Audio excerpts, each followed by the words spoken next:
Bonjour à tous. Anne Godbout, directrice générale de Spiritour. Ça me fait un grand plaisir de vous accueillir pour vous présenter notre pèlerinage au Mexique, la Vierge de Guadalupe, patronne des Amériques. Un pèlerinage qui va avoir lieu du 27 octobre au 3 novembre avec l'abbé Emmanuel Zétino, avec possibilité de prolonger du côté de la Riviera Maya. On va tous vous présenter ça aujourd'hui. Alors, on a avec nous aujourd'hui votre animateur spirituel qui va partir en pèlerinage au Mexique avec vous, le père Emmanuel Zétino, qui est né à Montréal d'une famille guatémaltèque. Il fait toute sa formation à Montréal et est ordonné prêtre diocésain le 17 mai 2019. Alors, un tout jeune prêtre, son expérience auprès des communautés francophones, anglophones, latino-américaines et italiennes dans le diocèse font de lui un prêtre très proche de la réalité multiculturelle de l'Église de Montréal. Il est présentement vicaire à la basilique cathédrale Marie-Reine du Monde de Montréal. Emmanuel, merci d'être avec nous. Bonjour. Oui, alors bonjour, un plaisir pour moi d'être avec vous aujourd'hui. Oui, alors Emmanuel, pouvez-vous nous parler un petit peu, qu'est-ce qui vous a motivé à faire ce pèlerinage au Mexique avec nous? Oui, alors, je pense qu'il y a une relation avec Notre-Dame de Guadalupe qui est là, présente depuis toute ma vie, dans le sens que mes parents se sont mariés à la basilique de Guadalupe au Guatemala. Quand ils ont immigré ici à Montréal, il y a eu cette mission qui a été ouverte pour les communautés latino-américaines. C'est là où j'ai été baptisé, où j'ai grandi, et c'est la mission Notre-Dame de Guadalupe. Alors pour moi, je sens que depuis toujours, il y a cette espèce de lien qui se développe et qui grandit. Et pour moi, je trouve que l'apparition de Notre-Dame de Guadalupe est vraiment une réalité très proche de notre monde, parce que elle vient comme messagère de Dieu, c'est certain, et en même temps, elle vient dans le fond pour unifier deux mondes qui semblaient improbables entre eux, qui est le monde, disons, natif latino-américain et le monde espagnol. Et dans son amour, elle réussit à être ce témoin d'unité. Et je pense que pour moi, c'est toujours ce qui me donne cette curiosité de dire comment est-ce que l'amour peut vraiment transformer et comment est-ce que Marie est vraiment une témoin de cet amour-là qui réussit à unifier. Et je pense que de rentrer justement dans cette connaissance de Notre-Dame de Guadalupe, de son message, parce que ce qu'elle dit à Juan Diego, c'est « Ne suis-je pas ici, moi qui est ta mère ?» Et je pense que ça, c'est quelque chose qui vient nous chercher dans les entrailles parce que c'est vraiment une mère qui veut que ses enfants puissent justement vivre dans cette unité avec Dieu, dans cet amour avec Dieu. Et c'est ça qu'on découvre par son message, par ses apparitions et même par son image physique. Parce qu'il y a beaucoup d'éléments qui sont un peu cachés, disons, mais qui révèlent justement la force de cette image. Par exemple, on va dire que les cheveux comme ça, longs détachés, c'était la coutume des jeunes filles mayas qui étaient justement vierges et tout ça, et qui étaient prêtes à entrer dans une union. Donc, c'était le signe de la virginité. Et en même temps, bien, on dit que sur son voile, il y a les étoiles et les constellations qui étaient présentes dans le temps. Alors, pour moi, c'est des signes comme ça où elle a sa ceinture noire qui était le signe qu'elle était enceinte.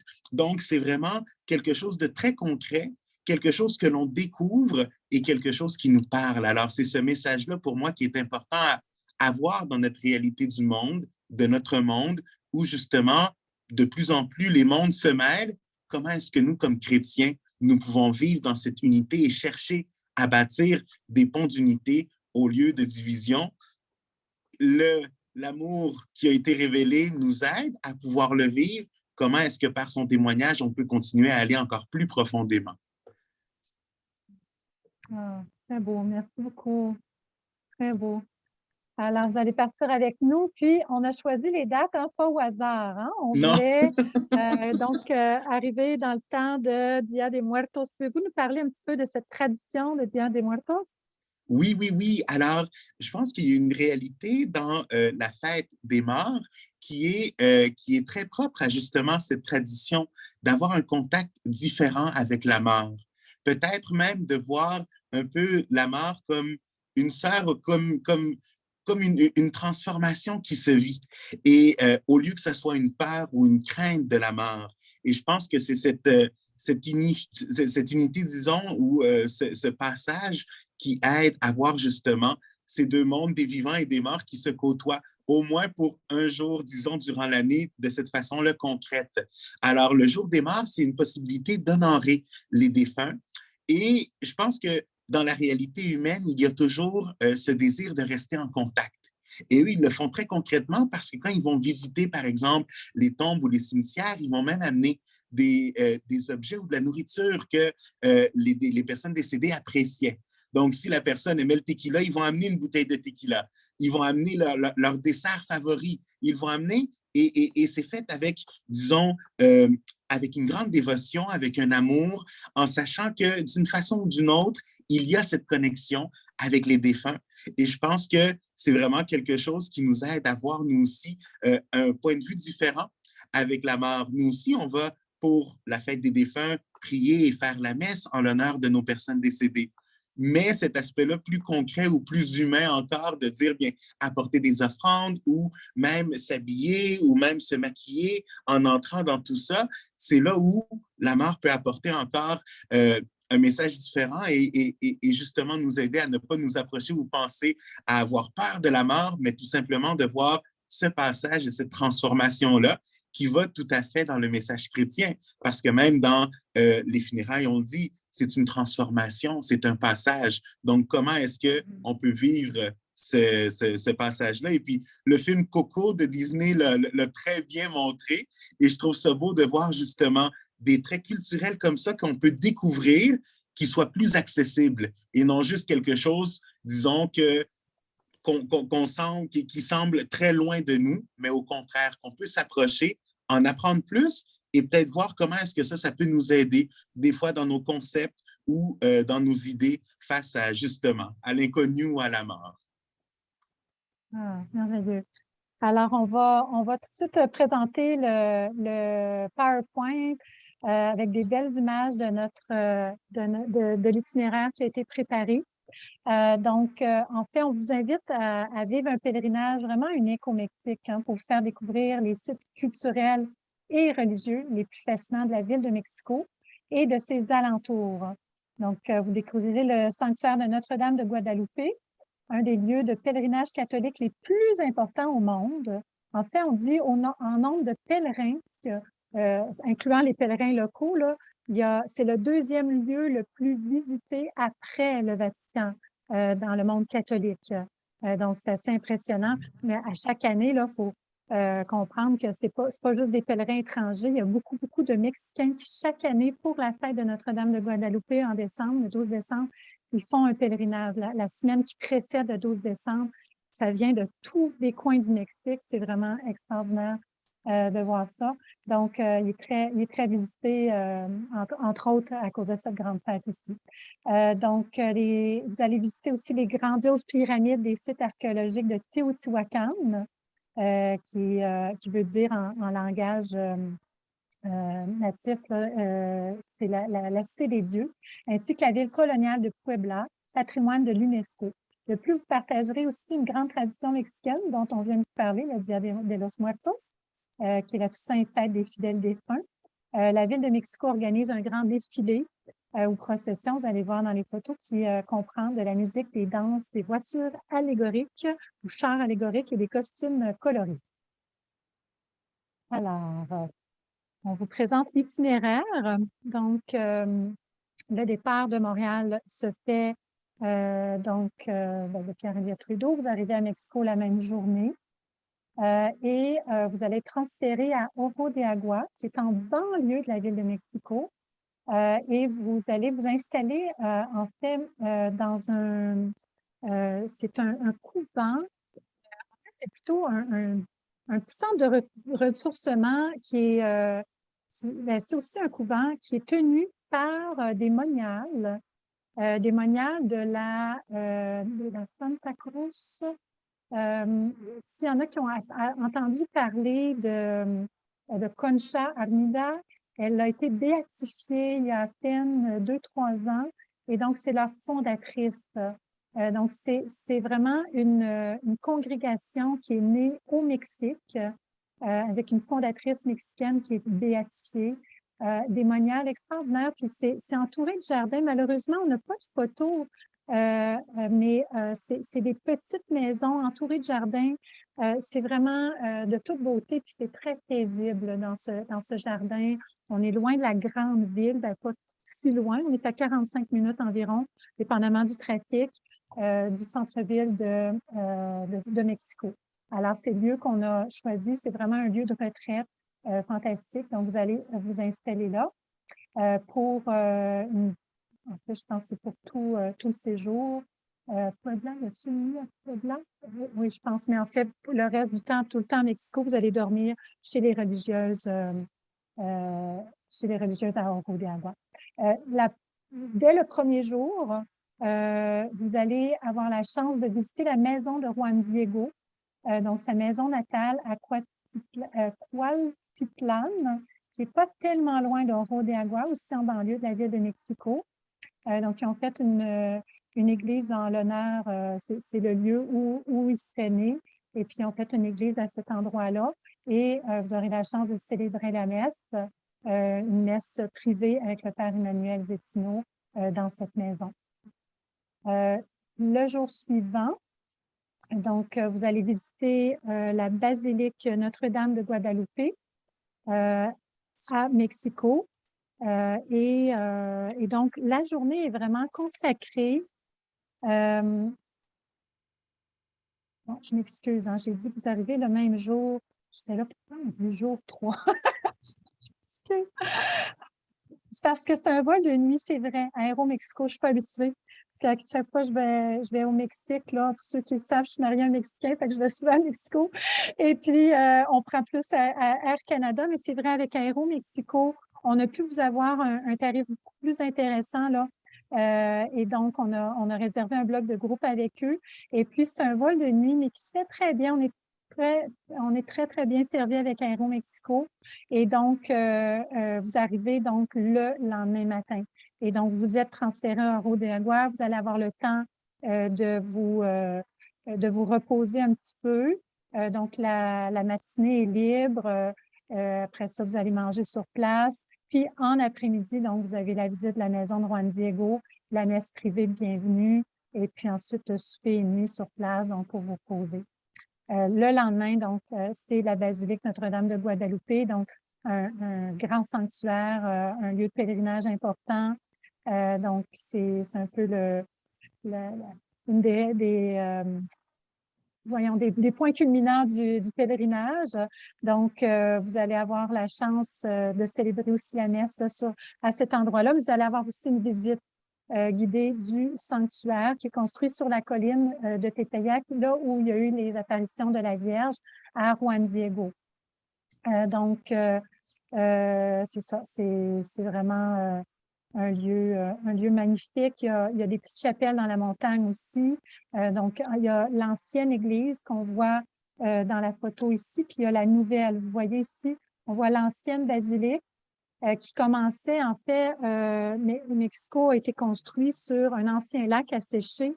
Donc, les fondations ont commencé à bouger un petit peu. Il paraît que c'est comme un peu en dessous de la ville, c'est comme un peu du jello, parce que c'est comme un fond de lac.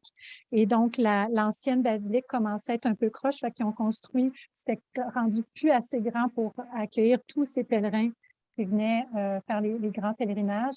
Donc, ils ont construit la nouvelle basilique que vous voyez à droite avec un toit comme en pente là, de couleur verte. C'est une grande basilique circulaire qui est vraiment magnifique, qui peut accueillir beaucoup de pèlerins, des milliers de pèlerins.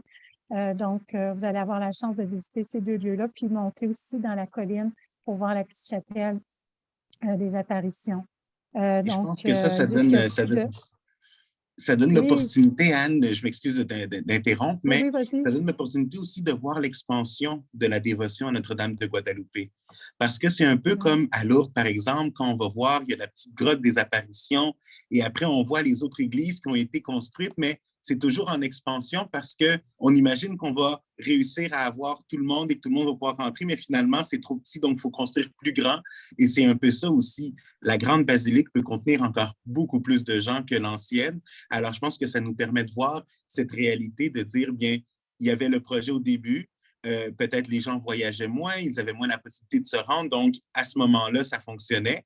Mais de plus en plus, les gens qui se rendent, qui viennent de l'international, qui viennent d'ailleurs, alors c'est pour ça qu'il faut construire encore plus grand parce que justement, encore plus de cœurs peuvent être touchés de cette façon-là.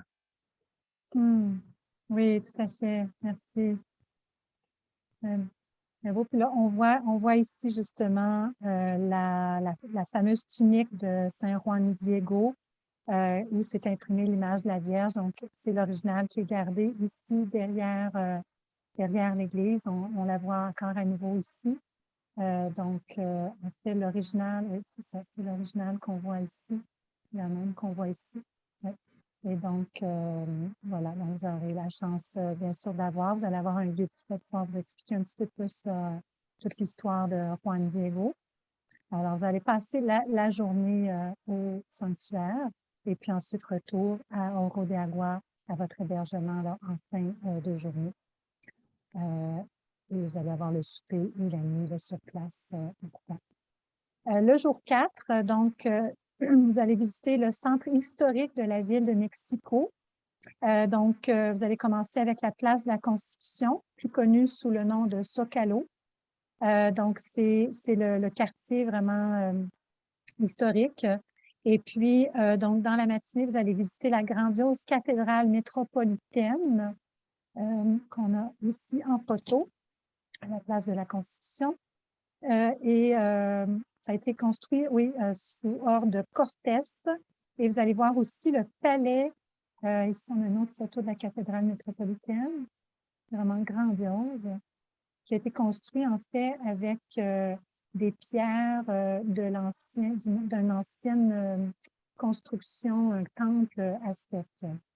Et vous avez aussi le palais municipal à côté, sur la place de la Constitution. Donc, vous pourrez voir les impressionnantes fresques de Diego Rivera qui relatent toute l'histoire du peuple mexicain.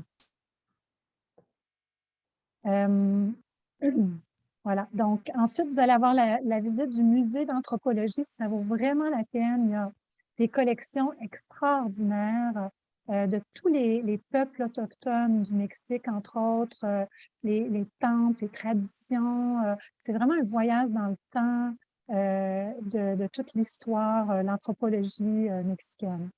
Donc, ensuite, un dîner libre. Et en après-midi, donc, vous allez avoir la fameuse parade du jour des morts. Donc, la célébration dure pendant une semaine. C'est incroyable. Il y a 2 défilés. Donc, on va participer à un des défilés, un des grands défilés. Et puis, c'est assez incroyable parce que cette parade-là n'existe que depuis quelques années seulement suite au film de James Bond où ils ont construit un peu une parade avec le jour des morts. C'était tous des symboles mexicains, mais il n'y avait pas ces grandes parades-là au centre-ville de Mexico. Mais avec la popularité du film de James Bond, les gens disaient hein, on veut y aller, c'est quand la parade, on veut voir ça. Alors, la ville de Mexico a décidé de créer vraiment cette parade-là, puis ils en ont fait un événement annuel. C'est quand même assez incroyable. Et puis, c'est grandiose. C'est vraiment grandiose. Là, on voit pas tout, là, mais il y a des personnes costumées, mais aussi des chars allégoriques, de la musique. C'est vraiment une très, très grande fête de grande envergure là, qui dure toute une semaine. Le jour 5, donc, vous allez visiter le site de Teotihuacan, surnommé la Cité des Dieux. En fait, c'était le nom, c'est ce que veut dire Teotihuacan. Et donc, vous avez la pyramide de la Lune et du Soleil qui sont grandioses et que jusqu'à la dernière, en tout cas, la dernière fois que je suis allée, c'était encore possible, on le voit sur la photo, de monter jusqu'en haut de la pyramide pour ceux qui le désirent. On a une vue vraiment splendide en haut de la pyramide. Donc, vous allez avoir une visite guidée. Le guide va pouvoir bien sûr vous expliquer toute l'histoire du site, l'histoire des pyramides. C'est vraiment assez extraordinaire, tout l'art du peuple autochtone de Teotihuacan, qui n'étaient pas les Aztèques. Donc, ils vont tous pouvoir vous expliquer ça. Il y a encore des grands mystères, mais les archéologues découvrent plein de choses qui nous expliquent un peu leur manière de vivre, les sacrifices qu'ils faisaient et tout ça. Donc, tous les symboles aussi, c'est vraiment assez impressionnant. On voit le temple de Quetzalcoatl, la misère à le prononcer. Je me souviens bien, c'est le Quetzalcoatl. serpent traîné. Pardon? Quetzalcoatl. Ah, merci, t'es meilleur que moi. Oui, oui, oui. Le quetzal, dans le fond, c'est un oiseau qui est le signe de la liberté. Parce qu'avec son plumage, quand il fait son nid, il doit faire une entrée et une sortie. Parce que sinon, s'il fait juste une entrée et il veut sortir de la même façon, avec son plumage, il va lui-même, il y a le risque de lui-même suffoquer à cause de ses plumes. Alors, c'est pourquoi c'est le signe de la liberté, le quetzal. Alors, c'est vraiment un signe très concret dans la culture maya, aztèque et autochtone. Merci. Et ici, on voit la pyramide de la Lune et c'est possible aussi de monter, mais pas jusqu'au sommet. Comme vous voyez, le sommet est un peu abîmé, mais on peut monter jusqu'à la première plateforme. Voilà. C'est une visite qui vaut vraiment le détour. Ici, on voit à nouveau la pyramide du Soleil. Voilà, voilà. Et ensuite, le jour 6, donc, on part toujours de Oro de Agua où on passe la nuit. Et là, vous allez visiter la magnifique ville de Puebla. Puebla qui est sur la liste du patrimoine mondial de l'UNESCO à cause de tout son patrimoine culturel, son architecture. Donc, vous allez visiter la ville et c'est très coloré, comme vous voyez. Le quartier historique, c'est vraiment grandiose. Et puis, vous allez avoir la chance de visiter, voilà, ville coloniale classée patrimoine mondial, pardon. C'est surnommé aussi la ville des anges.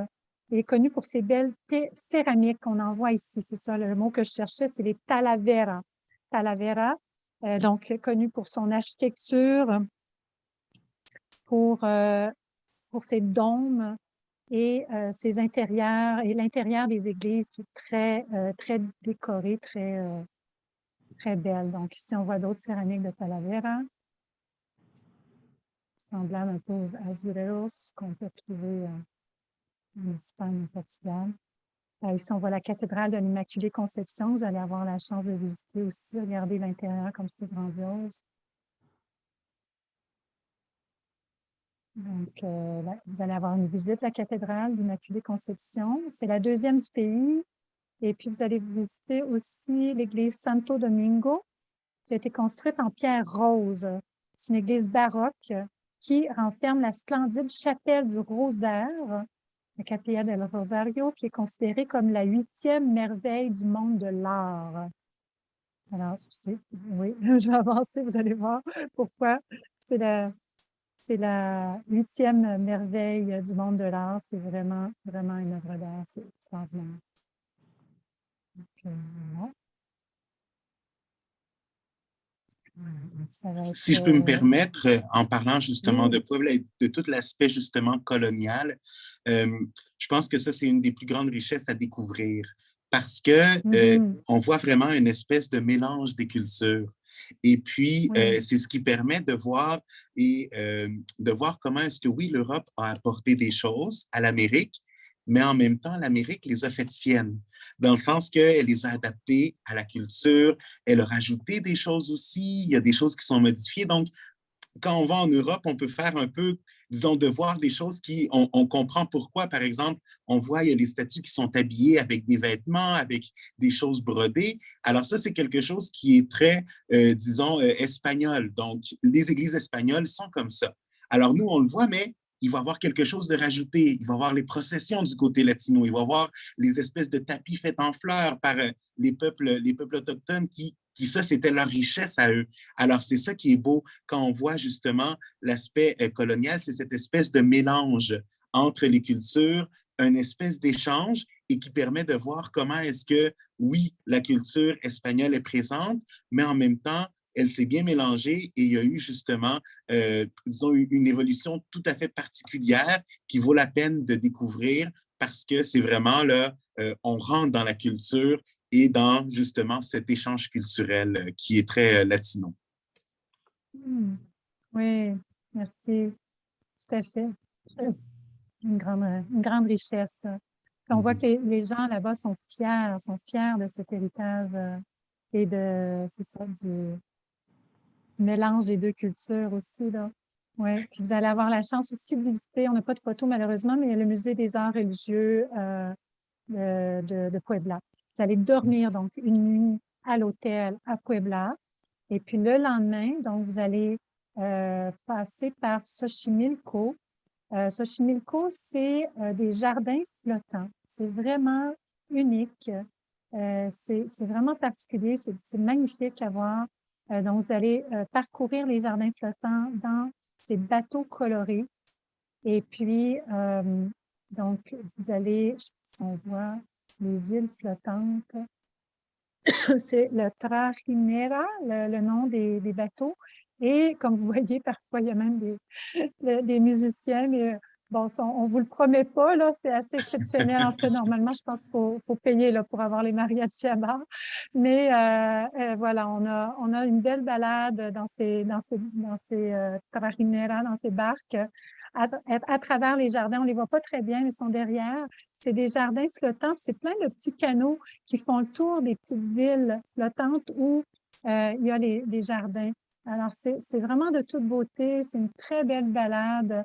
Ça vaut la peine. Et donc, puis en plus, autour de la fête des Morts, le village de Xochimilco qui est juste à côté, ils ont vraiment une très forte tradition. Mais partout au Mexique, mais il y a des villages aussi c'est encore plus comme wow que d'autres villages là, pour la tradition de décorer les cimetières, d'apporter des offrandes, des fleurs, donc de bâtir des hôtels aussi dans le village, devant des fois même les commerces ou les maisons. Dans les maisons, c'est plutôt à l'intérieur de la maison, mais vous allez pouvoir voir ça aussi à Xochimilco. Alors, Et, c'est très, très, très beau, ça vaut le détour.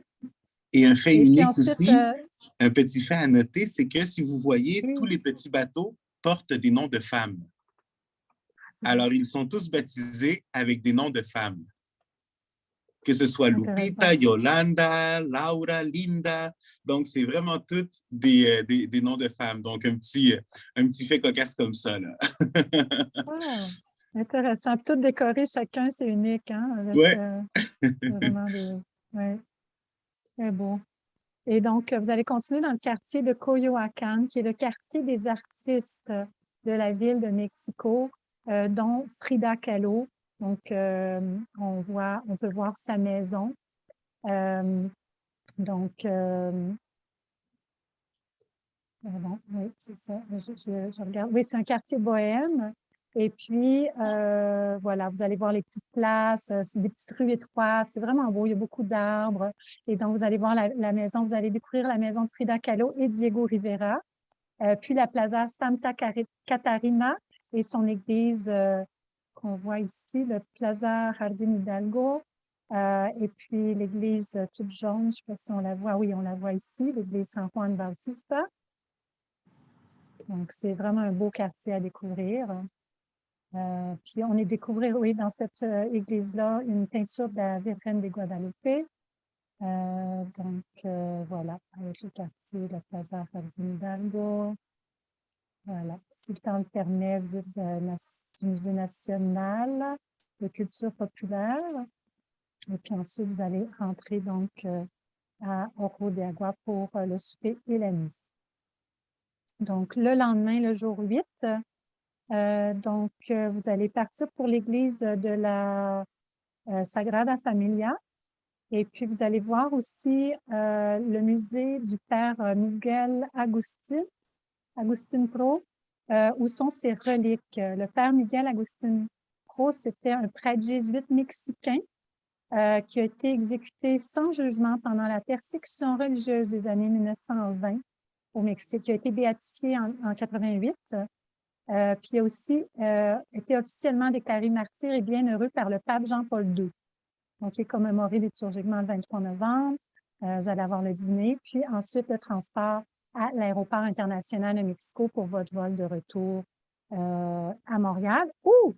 Ceux qui désirent, il y a possibilité. Ah, c'est quoi ça, Emmanuel? Oui, alors, je suis en train de me préparer, je suis en train de lire La vie intime du Père Pro.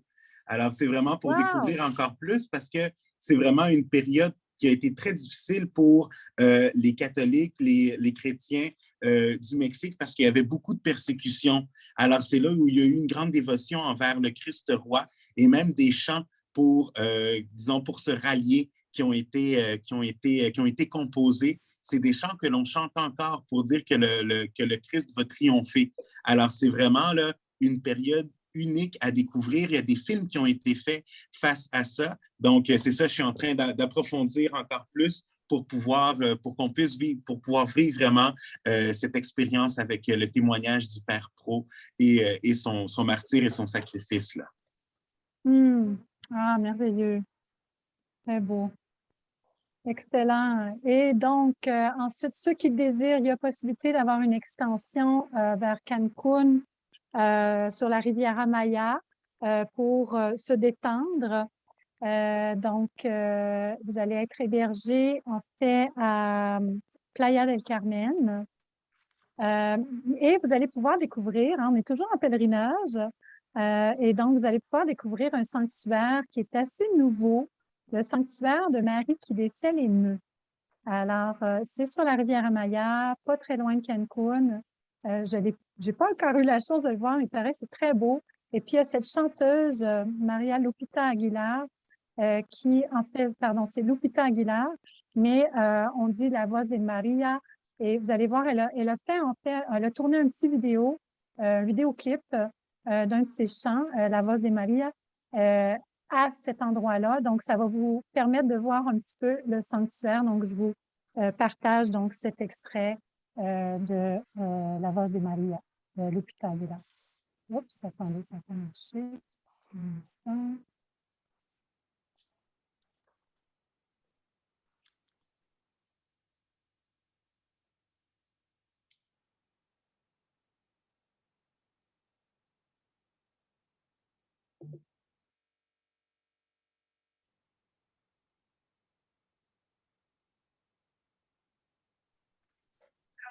Ah, non.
Et voilà. Alors, voici le beau sanctuaire que vous allez pouvoir découvrir. Et donc, avec ça, donc, vous allez pouvoir faire d'autres excursions aussi. Donc, si vous prenez cette extension, c'est une extension, en fait, oui, c'est 1, 2, 3, 4. C'est 4 jours, hein, c'est ça? Oui, c'est ça. C'est 4 jours. Le jour 9, donc, vous allez être transféré, le jour 8, pardon, vous allez être transféré au Yucatan, vous allez dormir à Playa del Carmen. Le jour 9, vous allez découvrir le sanctuaire des Maria Desatadora de Nudos, Marie qui défait les nœuds. Ensuite, vous prenez la route pour vous rendre au milieu de la jungle de Quintana Roo. Vous allez découvrir vraiment un magnifique Éden, vous le voyez sur la photo, où la pérègne, où les prières sont écoutées grâce à l'intercession de la Vierge Marie qui défait les nœuds. Ensuite, retour vers la Playa del Carmen en après-midi. Vous allez avoir du temps libre pour relaxer sur le bord de la mer et un souper libre mis sur place. Le lendemain, on vous invite à partir à la découverte de Tulum. Tulum, qui est un site maya vraiment magnifique sur le bord de la mer. Donc, vous allez découvrir les ruines. C'est un site archéologique, une ancienne cité du peuple maya, idéalement située entre l'océan et avec la couleur cristalline et un promontoire rocheux. Donc, vous allez découvrir cet héritage sur une demi-journée avec une visite guidée, un guide spécialiste là, sur place. D'expression francophone, donc un guide francophone qui va pouvoir tout vous expliquer sur les Mayas, sur Tulum, sur toute l'histoire. C'est vraiment un site splendide. Et ensuite, donc, le reste de la journée, vous pourrez en profiter un petit peu encore pour vous détendre. Le jour 11, c'est une autre journée libre à Playa del Carmen. Il y a possibilité de faire des excursions optionnelles si vous le souhaitez. Et puis, le jour suivant, voilà, ça c'est une des excursions.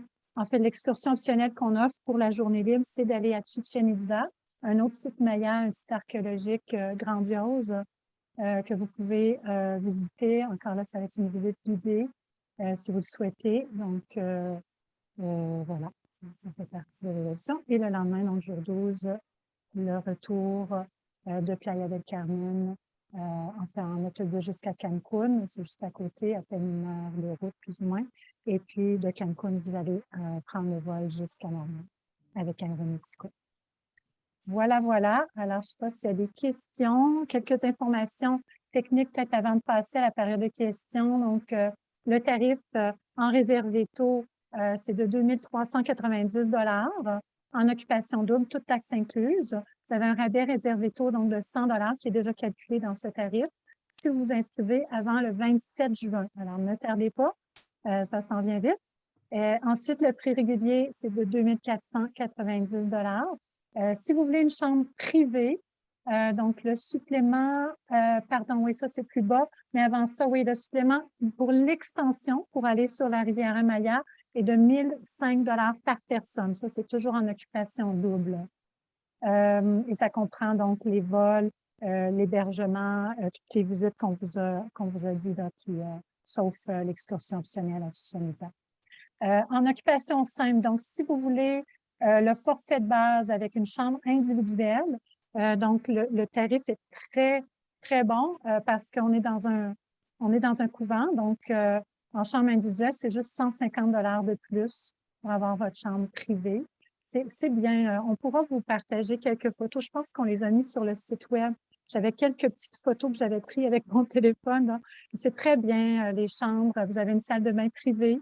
Dans toutes les chambres, c'est comme des petits bungalows.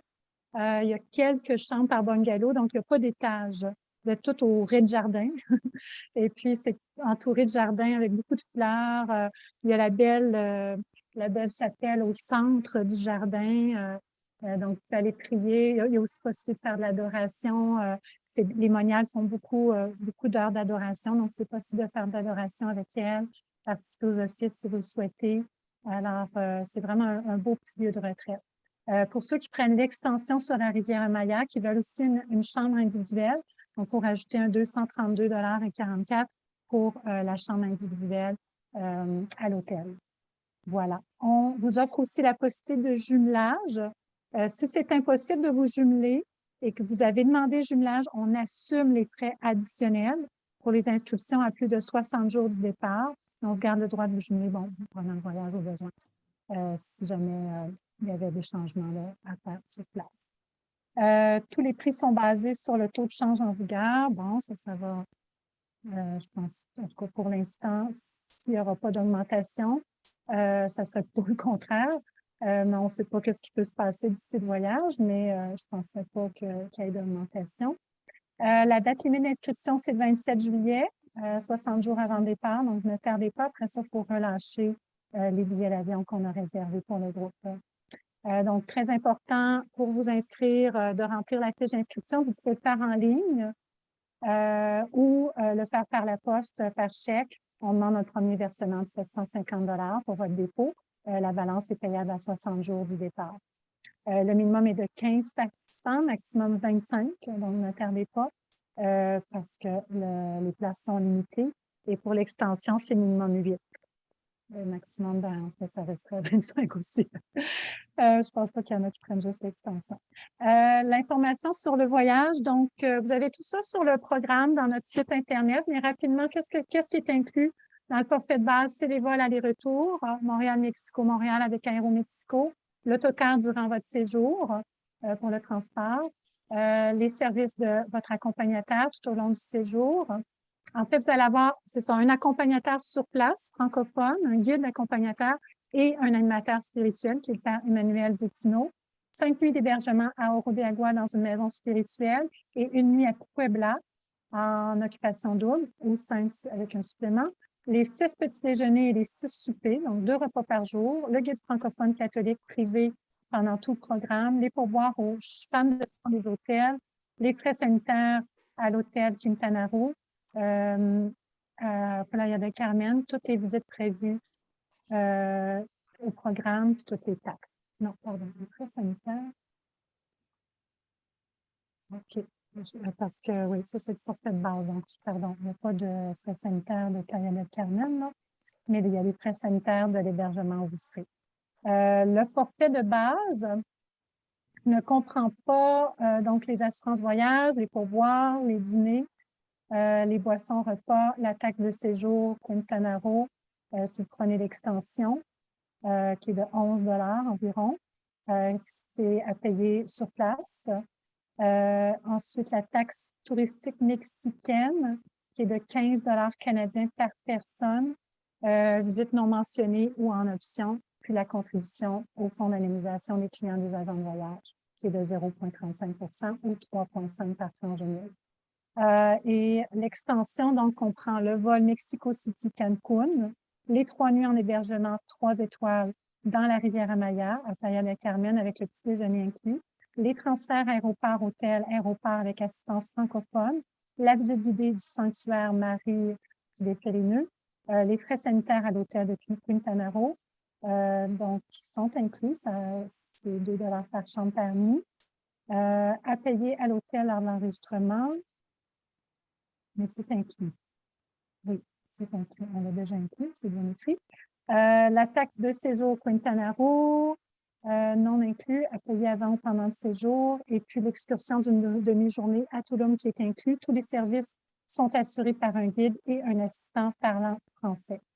L'extension ne comprend pas les dons pour la messe à l'église, au sanctuaire Marie des Atora de Nudos, les pourboires au guide chauffeur, les frais sanitaires à payer à l'hôtel lors de l'enregistrement, 2 $ par chambre par nuit. La taxe de séjour Quintana Roo à payer avant, OK, et la contribution au fonds d'indemnisation. Voilà. Bien sûr, vous devez avoir un passeport valide au moins 3 mois après la date prévue de retour et le passeport vaccinal est exigé également comme pour tout autre voyage en vertu des mesures gouvernementales qui sont en vigueur en ce moment. Voilà, voilà. Alors, on passe maintenant à la période des questions. S'il y a des questions, n'hésitez pas. Vous pouvez utiliser le chat, vous pouvez utiliser le Q&R, questions-réponses. Vous pouvez également lever votre main. Vous voyez en bas dans le menu à droite, vous voyez lever la main, c'est soit à côté ou dans les réactions. Donc, on pourrait ouvrir votre micro si vous voulez interagir avec nous pour poser vos questions ou donner vos commentaires. Ça nous prend un grand plaisir. Alors, n'hésitez pas à lever la main ou écrire dans le chat ou le Q&R. Est-ce que, Emmanuel, aviez-vous des questions ou… Pour moi, je pense que c'est transmettre mon bonheur de pouvoir partager aussi un peu de cette culture-là. Alors, moi, de famille guatémaltèque, mais c'est le pays voisin du Mexique, donc pas de problème avec l'espagnol également au besoin là-bas. S'il y a besoin de traduction ou quelque chose, je peux être d'assistance au niveau spirituel, au niveau technique aussi pour les pèlerins. Merci beaucoup. Puis on va voir la messe quotidienne avec vous également. Oui, Ça va être des messes exactement. privées la plupart du temps, dans des lieux souvent choisis spécialement, comme on a présenté dans l'itinéraire tout à l'heure, entre autres à la maison de Juan Diego, au sanctuaire Notre-Dame de Guadalupe, sûrement dans une des belles églises de Puebla également. Donc, et puis, il y a la petite chapelle aussi au couvent. Donc, on va voir la messe quotidienne et puis des temps de prière également. Mm-hmm. Voilà. Je n'ai pas de questions. Soyez pas gênés. Ça peut être juste des petits commentaires. Ça me fait toujours plaisir d'avoir des feedbacks. On va enchaîner ensuite avec la présentation de la Terre Sainte à 4 heures. Je me permets de saluer Monseigneur Lacroix déjà. Oui, bonjour, bonjour, Monsieur le bonjour. cardinal. Bonjour, Madame Godbout. Comment allez-vous? Bien heureux d'être avec vous aujourd'hui. Ben oui, merci beaucoup d'être là. Ça fait vraiment plaisir. Ça me donne le goût d'aller au Mexique, moi aussi, mais on ne peut pas aller partout, hein? Oui, peut-être un futur pèlerinage. C'est des beaux parcours, oui. Oui, ah oui. Ah ben, en tout cas, merci beaucoup de prendre le temps d'être avec nous. C'est vraiment apprécié. On a beaucoup d'appels ces temps-ci, là. Les gens disent, on a vu Monsieur le cardinal à la télévision, il nous invite en Terre Sainte. Ah oui. Voilà, voilà. Mais on va garder ça pour la présentation de 4 heures. Donc, pour le Mexique, ben écoutez, moi, je peux juste vous dire, c'est un pays extraordinaire. J'ai eu la chance d'aller souvent au sanctuaire Notre-Dame de Guadalupe. J'ai toujours envie d'y retourner parce que c'est vraiment un lieu où on sent beaucoup la présence de la Vierge. Et puis, voilà, c'est un lieu à voir au moins une fois dans sa vie. Je vous souhaite vraiment de pouvoir participer à ce pèlerinage. Si vous avez d'autres questions, n'hésitez pas à nous contacter, soit par téléphone ou par courriel. Et puis, ne tardez pas, à vous inscrire pour pouvoir bénéficier du rabais réservé taux qui est en vigueur jusqu'au 27 juin. Alors, Emmanuel, ben, je te laisse le mot de la fin. Oui, alors je pense qu'on peut prendre le temps au moins pour faire un « Je vous salue Marie » et mettre ce pèlerinage déjà dès ici, dès maintenant, dans les mains maternelles de Marie. Alors, je vous salue Marie, pleine de grâce, le Seigneur est avec vous. Vous êtes bénie entre toutes les femmes et Jésus, le fruit de vos entrailles, est béni. Sainte Marie, Mère de Dieu, priez pour nous pécheurs, maintenant et à l'heure de notre mort. Amen. Alors, au plaisir de faire route avec nos pèlerins. Merci beaucoup. Merci. À bientôt. Allez, bon après-midi.